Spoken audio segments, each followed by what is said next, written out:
Welcome to the Real News Network. I'm Paul Jay in Washington.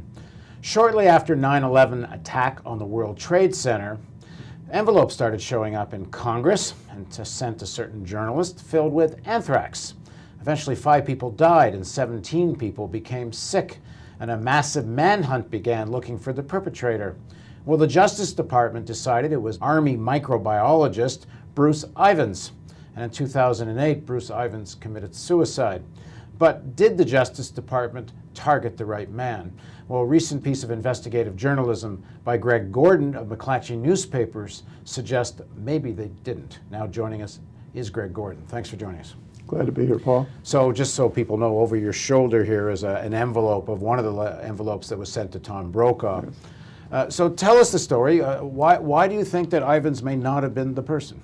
Well, this is an investigation that's been filled with mysteries, and part of the reason is that part of the investigation was classified for a long time. This was a major national security investigation, and only recently a large cache of documents related to the investigation was released after a review of the science in the investigation by the National Academy of Sciences.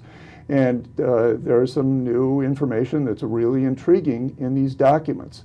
My story revolves around a possible clue that the FBI may not have followed all the way to the point of determining whether it was going to really crack the case. There was a contaminant in that they didn't follow all the way. So explain, what was it?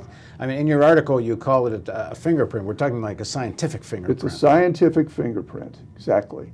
And this particular contaminant is a bacteria that resembles anthrax.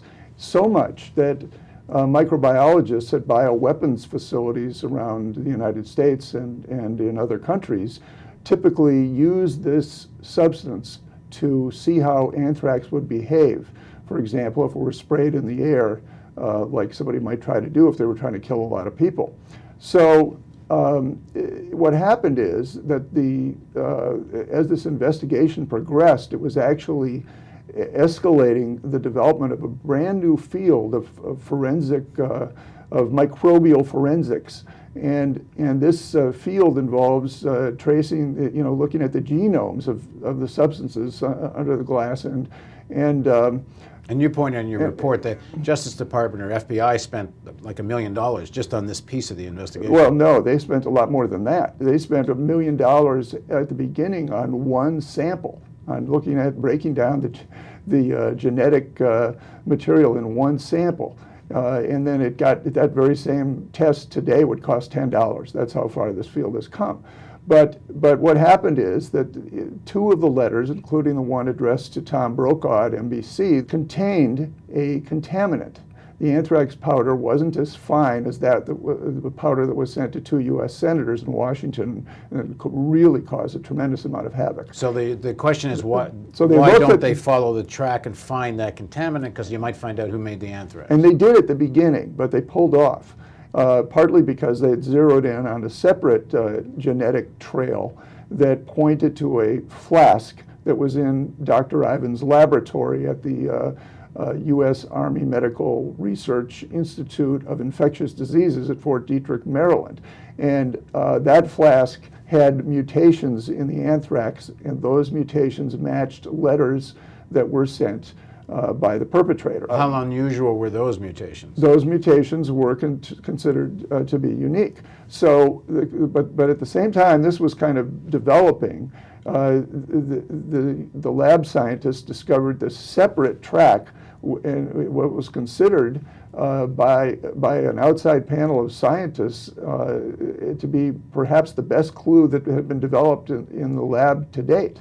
And this clue showed a particular strain of a contaminant called Bacillus subtilis. Anthrax is known as Bacillus anthracis. So here you have a sort of something that sounds very similar. So when they checked Ivins, where Ivins was working, did they find any of that trace of this contaminant? They searched Bruce Ivins as they closed in on him in late 2007. They searched his lab. They took hundreds of samples from his lab, his office, his car, his home, and they did not find traces of anthrax or of this B. subtilis that I mentioned. That they also checked a couple of other labs. The law enforcement officials that spoke to me, and I was allowed to talk with 4 people involved with the investigation. They wouldn't say how many labs they checked for the B subtilis, but it's clear that they pulled off once they zeroed in on Ivins. And the question is, and a lot of scientists who knew Dr. Ivins and insist that he is innocent, there's a clamor, why didn't they take this B subtilis clue to ground? Which means go to every lab that's making anthrax Right. and see if they can find this. And the question is, what was the security? Okay, there was a genetic trail leading to Bruce Ivins' flask, but was the security around the samples that were shared with other microbiologists at other weapons facilities in the United States, for example, the Dugway Proving Ground out in Utah, which is a big bioweapons lab, was the security adequate to ensure that somebody didn't take a tiny microscopic drop of the anthrax and then grow it? Because you can culture So in it. other words, you can't do a complete chain of possession of that flask and what's in that flask. Someone else might have had some opportunity to get at that. The the FBI Ivins flask. Before the FBI and the Justice Department declared flatly that Bruce Ivins was the killer after his suicide in 2008, which occurred after they told him they were going to charge him with capital murder, 5 capital murder counts. The question is, they say that they had eliminated all of the other suspects. There's a lot of doubt cast about that, and the question is, if you have this clue and you didn't test everywhere, the scores among the labs and work areas of scores of microbiologists across the country and in Canada and in Europe that were using the same strain of anthrax that was in these envelopes, did you cover all the bases?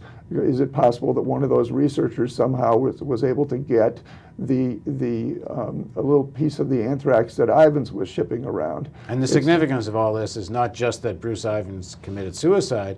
If it turns out, and it's not clear that it wasn't Bruce Ivins, but it's also not completely clear that it was. If it turns out it wasn't, it means whoever did do it is still out there. That's absolutely correct. But bearing in mind, the FBI didn't have to, and the Justice Department, when he died, they didn't have to say that this is the perpetrator. They could say he was our leading suspect and we have a huge amount, and they did have a load of circumstantial evidence that pointed at Bruce Ivins.